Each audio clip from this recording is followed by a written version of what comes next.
Bom dia, irmãos e também ouvintes que vão ouvir esse áudio. Estamos estudando a Bíblia e, mais uma vez, nós não podemos gravar a imagem, o vídeo, mas estamos gravando o som e isso que é importante. Gostaríamos de ter a imagem junto, mas infelizmente ainda não é possível e no próximo estudo, bem provável que a gente possa gravar também a imagem. Nós somos da Igreja Batista Memorial de Bauru e a nossa finalidade única é estudar a Bíblia, como muitos já vêm acompanhando e sabem que usamos a Bíblia e unicamente ela para o nosso estudo e para o nosso aprendizado. É importante saber que estamos estudando já há muito tempo 52 lições da Bíblia e isso naturalmente dá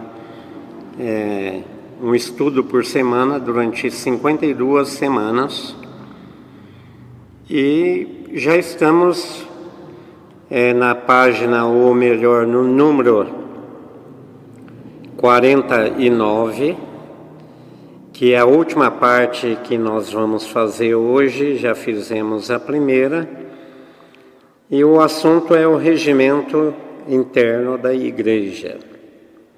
Conforme falamos na primeira parte, que a igreja é uma instituição divina e ela tem o seu regimento interno e não foi deixado por algum bispo superior da igreja de Jerusalém. Jesus deixou a sua igreja lá na cidade de Jerusalém. E nós sabemos que não foi lá que Jesus deixou um bispo superior que pudesse mandar em todas as igrejas do mundo, muito menos ainda em Roma. Pedro nunca foi lá e ele mesmo nunca esteve, nunca teve essa pretensão de ser um bispo superior aos outros. Há muita gente que acredita assim, mas não há base bíblica para crer dessa maneira. Vimos que há três tipos de regimentos internos, eclesiásticos, isso é no mundo chamado cristão, e dois desses temas são humanos feitos por homens e não deixado assim biblicamente por Jesus Cristo, e um deles foi deixado por Jesus. O que foi deixado por Jesus nós chamamos de sistema de governo congregacional. Isso é, a congregação é que reúne e é que decide sem apelar para um Supremo Tribunal Eclesiástico, como essas outras igrejas têm, mas a Igreja de Jesus não tem, a quem apelar, a não ser para a sua própria congregação. Esse é o sistema congregacional usado pelas igrejas primitivas de Jesus, inclusive a Igreja de Jerusalém fez uso desse sistema. O apóstolo Pedro, naquele dia que estava reunido lá em Jerusalém, e tinha 120 discípulos, quase 120 discípulos, ele lembrou a igreja, ele e mais 10 apóstolos, e esses 120 discípulos que estavam reunidos, ele lembrou de Judas, que se enforcou, e que Jesus realmente queria 12 apóstolos, e o Judas não era um verdadeiro, ele só fazia número. Ele era um membro, como muitos membros nas igrejas até verdadeiras mesmo, mas não são realmente verdadeiros, são assim nominais, tidos como crentes, porque acompanham os demais crentes, como Judas acompanhou Jesus. E nós podemos ver também na vida do apóstolo Paulo, como alguns acompanharam a ele, mas não eram verdadeiros. E nós não vamos entrar nessa questão, mas já vimos que alguns, em lições anteriores, vimos que alguns acompanharam Paulo e a sua equipe, mas não eram verdadeiros. No caso de Judas, então, Pedro, ele lembrou que era necessário escolher alguém que ficasse no lugar de Judas. Ele apenas lembrou, ele não coagiu ninguém, ele não fez que alguém aceitasse a sua opinião, ele não opinou, ele apenas lembrou. E a Bíblia diz que a igreja inteira escolheu, tinha o José Barsabás e tinha outro, o nome de Matias, e entre os dois é a igreja que fez a escolha de Matias. E Matias ficou então como o 12º apóstolo. E era isso que Jesus queria. E esse sistema é congregacional. Vimos também que na igreja de Antioquia, ou melhor, na própria igreja de Jerusalém, a necessidade de alguém da igreja ser ajudada na parte temporal, na parte material, na questão material da igreja. Então era necessário escolher 7 homens, e Pedro e nem os 11 tiveram a sua opinião, mas é a igreja quem escolheu. Isso está no capítulo 6 de Atos. Você pode conferir ali. Você tem a tua Bíblia e é bom que você abra, em toda essa passagem que eu estou citando, que você abra e que você, então, verifique. Agora, eu gostaria que você me acompanhasse numa leitura pequena, que está na 3ª carta de João, capítulo 1, versículo 9.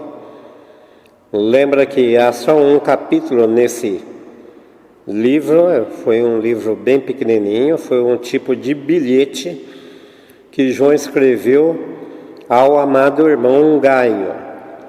E veja bem o que ele disse a Gaio: tenho escrito à igreja, mas Diótrefes, que procura ter entre eles o primado, não nos recebe.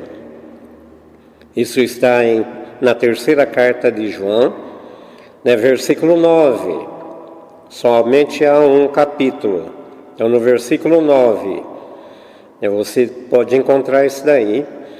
E esse sistema, naturalmente, é um sistema que foi adotado por Diótrefes. Ele queria ser o mandão, o chefe maior, e ele ditou as normas dele. Ele tomou a frente da igreja, e ele não recebia João e nem os seus companheiros. E isso, naturalmente, é um do sistema episcopal, que ele que mandava, e ninguém mais podia contradizê-lo. Então, irmãos, nós podemos ver que a Bíblia não ensina isso. Na primeira parte desse estudo de redigimento da igreja, vimos que Jesus disse que os governos da terra têm os seus maiorais que mandam sobre o povo, mas entre vós não será assim. Veja bem que Jesus disse para a sua igreja: entre vós não será assim. Interessante que ele disse, inclusive, para os 12 apóstolos. Então ninguém podia ter uma autoridade apostólica além daquelas, daquelas autoridades que por direito lhes foram dados.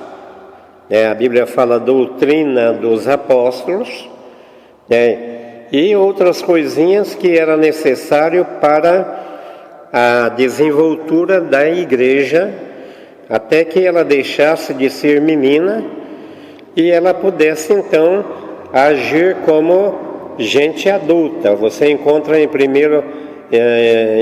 Coríntios, isso é o primeiro livro de Coríntios, capítulo 13, você pode ver que essa é a linguagem de Paulo, Então a igreja precisava ficar adulta. Começou lá em Jerusalém, depois a igreja foi para Antioquia, e de Antioquia o evangelho foi espalhado para o resto do mundo, entendeu? É claro que as igrejas que saíram de Antioquia também faziam a sua parte de organizar igrejas, e o evangelho alcançou o mundo naquela época sem a facilidade que temos hoje. Então, irmãos, é dessa maneira que a igreja trabalha. É um sistema livre, não tem papa, não tem bispo, não tem o sistema presbiteriano, que tudo é resolvido por uma classe de presbíteros. Aliás, esse sistema presbiteriano tem 2 tipos de presbíteros. Tem aqueles que pregam e tem aqueles que decidem. O sistema presbiteriano, quem decide é essa classe presbiterial. São alguns homens escolhidos, para decidir aquilo que realmente deve ser feito na igreja. E a maioria dos membros pode ter 50, 100, 200, 500, 1000 membros, e eles não decidem nada. E se algum membro ou um grupo de membros não aceitam o que foi decidido, não pode reclamar a própria igreja, mas tem que reclamar para aquele grupo de presbítero que decidiu algo que não caiu no gosto de uma boa parte da congregação. Isso é sistema presbiteriano e é antibíblico. Você não vê isso na Bíblia, entendeu? O sistema episcopal é cheio de hierarquia. Tem o chefe que é o Todo-Poderoso, que ele mora e ele rege os seus numa cidade, que é a sede, e tudo vem dele, e os seus subordinados então obedecem, e assim por diante. Tem que a maioria também decidir ou aceitar aquilo que foi decidido pelo bispo maior.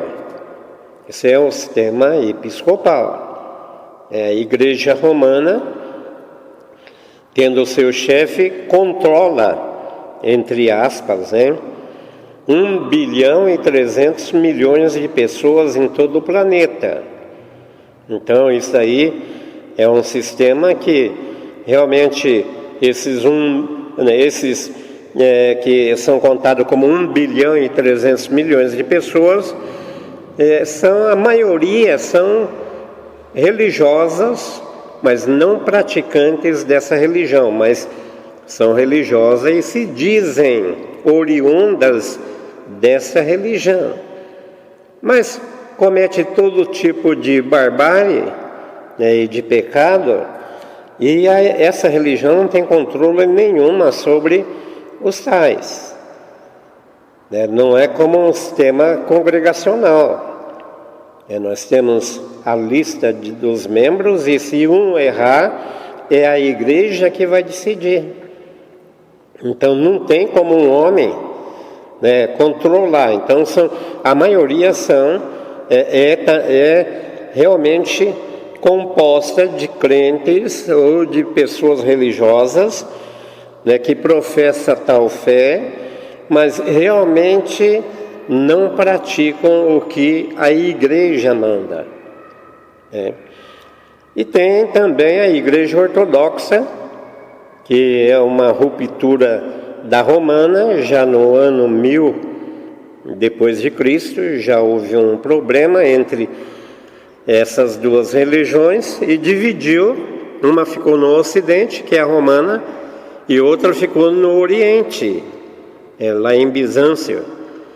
E acontece que lá é o patriarca, ele controla menos do que a romana, cerca de 250 milhões de pessoas no mundo, né, mas é a mesma coisa, há certas diferenças, mas há também muitas semelhanças entre elas. A diferença é que, né, o ministro lá embaixo de cada cidade ou de cada bairro, ele pode casar, entendeu? Ele pode casar, ele pode ter uma mulher, ele pode ter filho, né? E enquanto que a do Ocidente, nós sabemos que não podem casar, né? Então é assim que funciona essas igrejas. E a igreja de Jesus, ela não segue aquela norma adotada pelo Diótrefes, que foi condenado pelo apóstolo João, na sua terceira carta, no versículo 9 dessa terceira carta. Então nós procuramos realmente fazer aquilo que é de acordo com a vontade de Deus, e é isso que Deus quer. A nossa igreja, quando tem um problema para decidir, pode ser o membro mais humilde, de uma condição social ou intelectual bem inferior, também tem, né, a sua posição e tem o direito de opinar. E se realmente for uma opinião boa, a igreja acata com humildade, não importando, né, se esse irmão é rico ou pobre, se ele é de uma determinada raça. Não, ele simplesmente acata. É assim que Jesus ensinou a sua igreja, né? E é assim que nós devemos proceder até a volta dele. Então, irmãos, são esses regimentos, né, que acabei de citar, né, episcopal, presbiteriano e congregacional. Pedro, ele adotou o sistema congregacional, conforme já vimos no capítulo 1, né, na escolha de alguém que substituísse o Judas, né, porque Jesus queria 12 apóstolos, ele tem a razão para isso. São 12 tribos de Israel, são 12 apóstolos, a futura Jerusalém vai ter 12 portas, e assim por diante. O número 12 significa perfeição governamental. Nós não entendemos assim perfeitamente o significado de tudo isso, mas aceitamos que é assim que Deus quer. Então Jesus, ele queria 12 apóstolos para ser o fundamento, né, para constar no fundamento da igreja. Lembra que o fundamento da igreja estão sobre esses 12 apóstolos. E Pedro, então, ele lembrou, Afinal de contas, ele foi deixado por Jesus, para cuidar nos primeiros dias da igreja, a ajudar ela a alcançar aquela maturidade, aquela experiência, e por isso que ele ficou apóstolo até algum tempo, ele e os demais apóstolos. Lembra que eu li aqui no capítulo 1 de 3 João, e versículo 9, que realmente Diótrefes, ele não queria ser só um mero, um humilde pastor da igreja, mas ele queria mandar, ele queria ser um ditador, e ele foi. E no versículo 1, o próprio João disse que ele era presbítero, ele se pôs no lugar de presbítero e não de apóstolo. Por quê? A era apostólica estava passando. Pedro também, na sua carta, e eu gostaria de ler, no capítulo 5 de 1 Pedro, o último capítulo de 1 Pedro, isso é da primeira carta de Pedro, veja bem o que ele diz no versículo 1, vou começar a leitura aí. Ele fala: aos presbíteros que estão entre vós, admoesto eu, que sou também presbítero com eles. Veja bem o que Pedro está falando aqui. Ele não se diz um bispo maior, e nem também ele usa o título de apóstolo. Veja bem o que ele diz: aos presbíteros. A palavra presbítero já vimos que é a mesma palavra para pastor, para bispo e para ancião. São 4 palavras sinônimas, entendeu? Que tem o mesmo sentido. E Pedro, ele se põe aqui como presbítero. Que ele diz: admoesto eu que sou também presbítero com eles, e testemunhas das aflições de Cristo, e participante da glória que se há de revelar. Apacentai, falando para os presbíteros, apacentai o rebanho de Deus que está entre vós, tendo cuidado dele, não por força. Isso é, não tendo aquele mesmo espírito de Diótrefes, não por força. Mas veja o que ele diz: mas voluntariamente, nem por torpe ganância, mas de ânimo pronto, nem como tendo domínio sobre a herança de Deus, mas servindo de exemplo ao rebanho. 1 Pedro capítulo 5, versículo 1 até o versículo 3, que foi a nossa leitura. É assim que a igreja de Jesus funciona. E Pedro não teria moral para dizer isso se realmente ele fosse o primeiro bispo maior da igreja. Nós não cremos nisso e refutamos a todos aqueles que alegam que Pedro foi o primeiro bispo. A prova é do que nós lemos agora. Acabamos de ler agora, 1 Pedro capítulo 5, versículo 1 até o versículo 3. Ele deixa claro que o presbítero não deve ter força ditatorial sobre o rebanho, mas apenas de livre e espontânea vontade, e sabendo também que o rebanho é herança de Deus e que o pastor deve servir de exemplo para que a própria igreja ou a membresia da igreja a quantidade de membros que há na igreja local, possa também segui-lo. Espero que esses minutos sirvam de você como ajuda para a tua compreensão. Pode ser que no próximo estudo, que nós vamos falar sobre a liberalidade da igreja, nós possamos também ter a imagem. Mas que Deus possa abençoar você. Vou fazer uma pequena oração e dar por terminado. Que Deus te abençoe, e até a próxima ocasião. Vamos orar. Senhor Deus e Pai, nós ficamos gratos a Ti pela Tua salvação dada e também pelos ensinamentos da Tua palavra.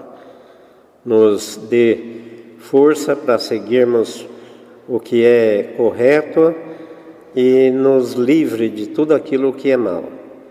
Nós pedimos, Senhor, que abençoe também os ouvintes e abençoe a próxima lição que teremos no próximo domingo de manhã, que venha de ser de grande valia para as nossas almas. Nós pedimos e agradecemos em nome de Jesus.